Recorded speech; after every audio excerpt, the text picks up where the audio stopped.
जय माता दी। I am doctor महिमा, एस्ट्रोलॉजर एंड वास्तु कंसल्टेंट।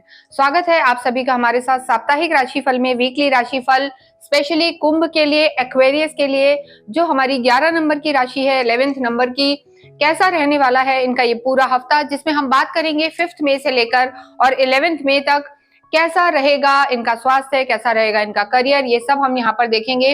देखिए, इस वीडियो में हम बात करते हैं गोचर के आधार पर कि कौन सा ग्रह परिवर्तित हो रहा है, कौन सी चीजें चेंज हो रही हैं और उसका आपके जीवन पर क्या प्रभाव पड़ रहा है। देखिए, जो कुंभ राशि है इन पे भी जो है 7.5 चल रही है और लास्ट चरण है, इसकी बातें हम कर चुके हैं। और इस पूरे वीक में अगर हम देखें तो सिर्फ बुध एक ऐसे ग्रह है जो अपना स्थान परिवर्तन कर रहे हैं।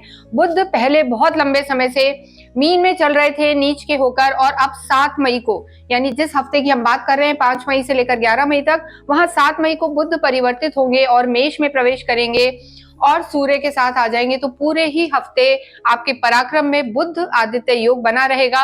हालांकि अभी राहु और शनि का पिशाच योग भी चल रहा है, शुक्र और राहु का लंपट योग भी है, तो बहुत सारे ग्रह चल रहे हैं। और ओवरऑल कुंडली में हम देखें तो राहु और केतु का जो है काल सर्प दोष भी बना हुआ है। तो ऐसे में काफी अप एंड डाउन रहने वाले हैं इस पूरे ही हफ्ते में। चंद्रमा की स्थिति अगर हम देखें तो पूरे हफ्ते में जब वीक स्टार्ट होता है तो चंद्रमा सबसे पहले आपके 6th हाउस में रहेंगे, यानी 5 मई को जो चंद्रमा है कर्क में रहेंगे, उसके बाद 2 दिन बाद सिंह में आएंगे और फिर अष्टम में आएंगे। तो अगर हम बात करें कुंभ राशि वालों के लिए ओवरऑल, तो हफ्ते का जो बीच का दिन होंगे, यानी 7, 8, 9 जो होंगे, वो आपके लिए सबसे अच्छे रहने वाले हैं चंद्रमा के हिसाब से और बुध के हिसाब से भी, क्योंकि बुध भी 7 तारीख को नीच की अवस्था से हट जाएंगे। हालांकि वो धन स्थान में थे और अब वो बुध आदित्य योग बनाएंगे। तो सबसे पहले यहाँ हम बात करेंगे आपके स्वास्थ्य की। उससे भी पहले आपको ये देखना जरूरी है कि जो आपकी राशि है कुंभ हो, आप अपनी कुंडली खोलें और जहां भी आपके मून प्लेस है वहां नंबर 11 लिखा है तो आप कुंभ राशि के लिए हैं और ये वीडियो भी आप ही के लिए है। स्वास्थ्य की हम बात करते हैं तो देखिए, आपके 2nd हाउस में जब वीक स्टार्ट होता है तो 4 ग्रह बैठे हुए हैं, राहु, शुक्र, बुध, शनि। 7 तारीख को बुध निकल जाएंगे और आपके धन भाव में, कुटुंब में त्रिग्रही योग बना हुआ है। उसके बाद 4th हाउस में आपके गुरु हैं और 6th हाउस में और 8th हाउस में 2 त्रिग भाव में आपके मंगल और केतु हैं। तो ये कहीं ना कहीं आपके स्वास्थ्य को डिस्टर्ब करेंगे। देखिए, मंगल नीच की अवस्था में आपके 6ठे घर में बैठे हैं, जो हाउस रोग ऋण शत्रु का है। तो आपके आत्मविश्वास को, आपकी एनर्जी को डिस्टर्ब करेंगे, थोड़ा सा कमजोर करेंगे आपके एनर्जी लेवल को। बहुत जल्दी आपको थकान महसूस होगी। इसके अतिरिक्त जो चंद्रमा की भी स्थिति है वीक के शुरुआत में ही हम कहेंगे, शुभारंभ में हम कहेंगे, वो भी चंद्रमा की जो स्थिति है वो भी आपके 6th हाउस में रहेंगे। तो ऐसे में जो 5 और 6 तारीख है, इसमें आपको अपने स्वास्थ्य का बेहद ध्यान रखना है, बहुत ही केयरफुल रहना है। कहीं चोट वोट लग सकती है, बॉडी में पेन रह सकते हैं, मानसिक तनाव रह सकता है, ओवर थिंकिंग रह सकती है। तो इन चीजों का आप ध्यान रखें। थोड़ा सा एंग्जाइटी और डिप्रेशन की भी, यानी जब ओवर थिंकिंग रहती है तो या तो इंसान डिप्रेशन में जाता है या एंग्जाइटी में। तो बहुत ज्यादा इन चीजों का ध्यान रखें। और आपको एक और चीज का ध्यान रखना है, किसी भी चीज की एडिक्शन भी आपको हो सकती है। मैंने पहले भी कहा था, तो ये थोड़ा केतु की जो स्थिति है ये ऐसी चल रही है कि कहीं ना कहीं आपको किसी नेगेटिव चीज की और एडिक्शन की ओर धकेल सकती है। तो थोड़ा सा विल पावर पे ध्यान दें। रेमेडीज हम आपको एंड में बताएंगे, जुड़े रहें। तो स्वास्थ्य में कोई मेजर समस्या नहीं, लेकिन बहुत चीजें जो हैं आपकी एक्सेसिव सोच के कारण है, उसको आप कंट्रोल करें तो चीजें आपकी ठीक रहेंगी। हालांकि देखिए, सूर्य भी उच्च के हैं तो कॉन्फिडेंस भी रहेगा, लेकिन इंटरनल थिंकिंग भी रहेगी जो आपको परेशान कर सकती है। और सूर्य का यहाँ होना आपके करेज को तो बढ़ाएगा, लेकिन थोड़ा सा जो हम कहते हैं एटीट्यूड या डोमिनेटिंग नेचर बना देता है, उससे भी कई बार दिक्कत आती है। बात करते हैं हम नेक्स्ट आपकी लव लाइफ की। देखिए, लव लाइफ के लिए 5th हाउस देखा जाता है, पंचम हाउस देखा जाता है। यहाँ के जो आपके लॉर्ड हैं बुध हैं, और बुध आपके कुटुंब में बैठे हुए हैं, 2nd हाउस में बैठे हैं। आप स्वयं शनि है, तो शनि और बुध मैत्री रखते हैं, तो लव लाइफ यहाँ पर आपकी ठीक नजर आ रही है।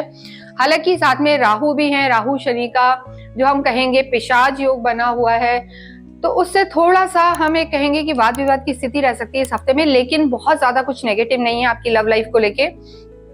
और 7 तारीख को बुध यहाँ से आपके पराक्रम में आ जाएंगे सूर्य के साथ, तो चीजें आपकी ठीक रहेंगी। बस आपको अपनी वाणी का ध्यान रखना है, बहुत जल्दी से आपको कुछ रिएक्ट नहीं कर देना है। कहते हैं ना, एक्शन से भी ज्यादा रिएक्शन होता है, यानी 2% एक्शन होगा और रिएक्शन उसका लगभग 98% रहता है। तो सोच समझकर जवाब दें, जल्दी से कोई निर्णय ना लें, तो आपकी लव लाइफ यहाँ पर ठीक रहने वाली है। इसके अतिरिक्त देखिए सूर्य की जो स्थिति है, बुध सूर्य के साथ आएंगे तो थोड़ा सा आप अपने पार्टनर को, अपने लवर को, जो भी आपके फ्रेंड हैं, उनको डोमिनेट कर सकते हैं, यानी उनको बताएंगे ये करना है, ये नहीं करना है। तो अगर सामने वाला ये सब नहीं मानने को तैयार होता है तो डिफरेंसेस आ सकते हैं। अदरवाइज यहाँ पर लव लाइफ में या रिश्तों में बहुत ज्यादा कोई दिक्कत नहीं आ रही है। आपको फैमिली का काफी सपोर्ट मिलेगा इस पूरे ही हफ्ते, चीजें आपकी बेहतर रहने वाली है। कुंभ राशि के लिए देखिए वैसे भी 29 मार्च के बाद का जो समय है अच्छा ही चल रहा है, अच्छा ही रहेगा आगे। जैसे जैसे शनि की डिग्री बढ़ेगी आपकी चीजें और बेटर होंगी। तो पूरे ही हफ्ते अपनी भाषा पर ध्यान दें और डोमिनेटिंग ना रहें, तो रिश्तों में मधुरता बनी रहेगी। नेक्स्ट हम बात करते हैं आपकी मैरिड लाइफ की। देखिए मैरिड लाइफ के जो स्वामी हैं वो सूर्य ही हैं, और सूर्य उच्च के होकर आपके पराक्रम में हैं। तो यहाँ भी देखिए कुंभ राशि वालों के लिए, एक्वेरियस के लिए पूरे हफ्ते अगर मैं बात करूं तो शुरू के जो 2 दिन रहेंगे और आखिर के जो दिन रहेंगे, यानी 5 और 6 तारीख, और जो आप ये मान के चलें 10 तारीख मेजरली, ये 3 डेट्स पर आपको अपनी वाणी का बहुत ध्यान रखना है, गुस्से का ध्यान रखना है। या सामने वाला कुछ कहेगा तो आपको बात चुभ सकती है, क्योंकि जो आपके चंद्रमा है वो 6ठे और 8वें स्थान पे ही गोचर करेंगे। तो ये आपके मन को कहीं ना कहीं नेगेटिव करेगा, चीजों में विचलन ला सकता है। तो रिश्तों को लेकर आपको ध्यान रखने की जरूरत है। देखिए आपके जो स्पाउस के भी प्लेनेट हैं वो भी सूर्य हैं, उच्च के होकर चल रहे हैं। तो हो सकता है सामने वाला भी अग्नि तत्वी हो, आपकी कुंडली में हो सकता है 7th हाउस में स्थिति अलग हो। इसलिए हम हमेशा कहते हैं अपनी कुंडली का भी निरीक्षण करवाएं। ये वीडियो जो है हम आपकी चंद्र कुंडली और आपकी जो जन्म कुंडली है उसके आधार पर बनाते हैं। तो ऐसी स्थिति में कुंडली में अगर आपका 7th हाउस स्ट्रॉन्ग है, मजबूत है, कोई दिक्कत नहीं है, तो जरूरी नहीं कि शादीशुदा जिंदगी में दिक्कत आए। लेकिन सिर्फ इस हफ्ते आपको थोड़ा सा यही ध्यान रखना है कि बहस में, आर्ग्यूमेंट्स में, कॉन्फ्लिक्ट में नहीं फंसना। तो बाकी इस हफ्ते में आपको कोई भी दिक्कत नजर नहीं आ रही है। नेक्स्ट हम बात करते हैं आपके कार्य क्षेत्र की, आपके कर्म की। देखिए मंगल आपके कर्म क्षेत्र के स्वामी हैं, मंगल नीच के होके इस समय 6th हाउस में है। तो यहाँ पर मंगल भी कुंभ राशि वालों को थोड़ा सा परेशान कर सकते हैं। मंगल नीच के चल रहे हैं आपके 6ठे घर में।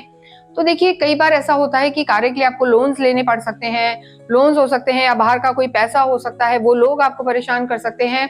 अदरवाइज सूर्य की जो स्थिति है उससे आपकी चीजें बेटर रहेंगी। बहुत लंबे समय से अगर आपका कोई काम रुका हुआ है तो वो भी बनेगा। कानूनी दाव पेच में भी आपको सफलता मिलेगी। स्पेशली जो लोग प्रॉपर्टी का काम कर रहे हैं उनके लिए ये हफ्ता ठीक नहीं है। उनको जरूर कहीं दिक्कत आ सकती है, डिस्प्यूटेड प्रॉपर्टी में फंस सकते हैं, एंसेस्ट्रल प्रॉपर्टी में उन्हें दिक्कत आ सकती है। तो इस हफ्ते में आपको यही सलाह दूंगी कि कार्य को लेकर भी आप कोई बहुत मेजर डिसीजन ना लें, शांति से चलें, गो विद द फ्लो जिसे कहते हैं। कुंभ राशि वालों के लिए वही जरूरी है। हालांकि धन की स्थिति बहुत बेहतर बनी हुई है, शुक्र उच्च के चलेंगे पूरे ही हफ्ते, हम कहेंगे पूरे सप्ताह। आपके जो सुख भाव के स्वामी हैं शुक्र, वो उच्च के रहेंगे, साथ ही साथ आपके भाग्येश भी उच्च के हैं। तो इससे बढ़ के तो कुछ है ही नहीं। तो धन अच्छा रहेगा। बस आपको एक ही चीज का ध्यान रखना है कि कहीं गलत निवेश नहीं कर देना, या भावुक होते हैं आप किसी और के कहने पे आपको पैसे का मिसयूज नहीं करना। तो ये समय आपका अच्छा रहने वाला है। और देखिए ऑनलाइन काम जिन लोगों के हैं उनको भी यहाँ फायदा होगा। जो लोग ट्रैवल करके काम कर रहे हैं उन्हें भी जॉब में इंक्रीमेंट मिल सकता है। तो स्पेशली प्रॉपर्टी, सेना, या जो लोग कहते हैं डिस्प्यूटेड लैंड, या जो लोग ऐसे कामों में जो सीधे वाले काम नहीं होते, सट्टा, बैटिंग, ब्रोकरेज, उन वाले लोगों को यहाँ पर तकलीफ हो सकती है। तो वो हम सलाह नहीं देंगे। बाकी इस हफ्ते को आप शांति में निकालें, कोई बड़ा डिसीजन ना लें तो कोई दिक्कत की बात नहीं है। धन का फ्लो आपके बहुत अच्छा रहेगा, मुनाफे के योग हैं, उसमें कोई दिक्कत नहीं है। विद्यार्थियों की अगर हम बात करें तो विद्यार्थियों के लिए भी जो लॉर्ड हैं बुध हैं, और बुध सूर्य के साथ बुध आदित्य योग बनाएंगे। तो विद्यार्थियों के लिए समय काफी अच्छा है। बुध राहु से निकल जाएंगे तो जो हम बहुत लंबे समय से कहते हैं कि आपकी संगत खराब हो सकती है, गलत कंपनी में आप जा सकते हैं, वाणी आपकी खराब हो सकती है, उन सबसे 7 तारीख के बाद, 7 से ही 7th मई से ही आपकी चीजों में सुधार होगा। विद्यार्थियों के लिए ये वीक अच्छा रहने वाला है, सूर्य भी स्ट्रांग है। तो विद्यार्थियों के लिए जो एग्जाम्स हैं अच्छे रहेंगे, रिजल्ट्स अच्छे रहेंगे। और अगर कोई गवर्नमेंट एग्जाम की तैयारी कर रहा है तो वहां उन्हें बहुत ज्यादा फायदा होने के चांसेस हैं। क्रिएटिव फील्ड में भी, या प्रॉपरली जो CA, CS या MBA, BBA स्टूडेंट्स करते हैं, बुद्ध से रिलेटेड, वहां इन्हें काफी फायदा होने वाला है। तो स्टूडेंट्स के लिए भी समय अच्छा है। अध्यात्म की हम बात करें तो देखिए, गुरु की जो आपकी स्थिति है, गुरु आपके सुख भाव में ही बैठे हैं, आपके जो हम कहेंगे घर में ही हैं, कंफर्ट जोन बढ़ा हुआ है, घर में धार्मिक अनुष्ठान भी होंगे। आपके जो सुख भाव के स्वामी है शुक्र उच्च के हैं, तो घर में एक अच्छा माहौल रहेगा, आपको सपोर्ट मिलेगा, घर में धार्मिक आयोजन होंगे। और जो कहीं ना कहीं पीछे कुछ समय से कुटुंब में भी विवाद था या वाणी के कारण आपको दिक्कत आ रही थी, वो सब अब सुधरेगा। बुध जब भी, देखिए ये कम्युनिकेशन का भी हिस्सा होता है, ऑनलाइन का भी होता है, तो बुध का ये ट्रांजिट आपको फायदा देने वाला होगा। बस आपको अपने टेम्परामेंट पे ध्यान देना है, गुस्सा नहीं करना, और बहुत ईगो, घमंड जिसे हम कह सकते हैं कि मैं ही मैं हूं, वैसी वाली चीजें नहीं रखनी। हो सकता है आपको बुरा लगे, लेकिन कई बार आपकी एक बुराई बहुत ज्यादा अच्छाइयों पर हावी हो जाती है, तो एरोगेंस आपको नहीं रखना। ये कुंभ राशि वालों के लिए बहुत जरूरी है। और सबसे मेन बात कि आपके जो भाग्येश हैं शुक्र, और जो आपके सुख भाव के स्वामी है, वो आपके कुटुंब में ही उच्च के होकर बैठे हैं, तो ये एक बहुत अच्छा योग है। तो भाग्य आपका बहुत साथ देगा, सुख आपको मिलेगा, घर में सुख सुविधाएं बढ़ेंगी। हो सकता है नया कुछ आप ले सकते हैं इस हफ्ते में, गाड़ी या कुछ घर में किसी टाइप की लग्जरी बढ़ाने वाली चीजें ले सकते हैं, ये सब आपका अच्छा रहेगा। लेकिन शुक्र राहु के साथ है, तो शुक्र की प्रवृत्ति को और बढ़ा देते हैं। तो अननेसेसरी के खर्चों में नहीं जाना, एक्स्ट्रा वैकेंसी में नहीं जाना, और पैसे को गलत जगह पे खर्च नहीं करना, ये आपके लिए इस हफ्ते में बहुत बड़ी चीज है। तो कुंभ राशि वालों के लिए ये पूरा ही हफ्ता अच्छा रहने वाला है, बहुत जरूरी है, क्योंकि आपकी 7.5 भी चल रही है, लास्ट दौर है, और मंगल की स्थिति अच्छी नहीं है। तो हनुमान चालीसा आपको अवश्य ही डेली करनी है। शनि मंदिर भी आपको जाना है शनिवार के दिन। पीपल के पेड़ में आप अवश्य ही, पीपल के पेड़ के पास आप अवश्य ही दिया करें, मीठा जल चढ़ाएं, इससे भी आपको काफी लाभ होगा। ओम शम शनिश्चराय नमः का जाप करें। देखिए ये उपाय बहुत हम बताते हैं हर बार, और ये बहुत इंपॉर्टेंट है, जिससे जो हमारे नए व्यूअर्स हैं वो इन चीजों को ना भूलें। इसके साथ ही आपको अवश्य ही राम रक्षा स्त्रोत का भी पाठ करना चाहिए, इससे आपको काफी लाभ होगा। देखिए जिन लोगों की शनि खुद की कुंडली में खराब है, वो शनि के दान भी कर सकते हैं, लेकिन सबके लिए नहीं है, इसलिए कुंडली दिखाना भी आवश्यक है। आप चाहें तो हमसे भी संपर्क कर सकते हैं। इस वीडियो को मैं यही विराम देती हूँ। अंत में जाने से पहले आप कमेंट बॉक्स में अवश्य ही ओम शम शनिश्चराय नमः लिखें। और कोई आपकी इंपॉर्टेंट मीटिंग है, स्टूडेंट्स का कोई एग्जाम है, तो आप घर से निकलने से पहले जरूर थोड़ा सा, हम कहेंगे, दही चीनी खा के जाएं। इससे आपको हर कार्य में सफलता मिलेगी और भाग्य में वृद्धि होगी। इसके साथ ही इस वीडियो को मैं यही विराम देती हूँ। Thank you.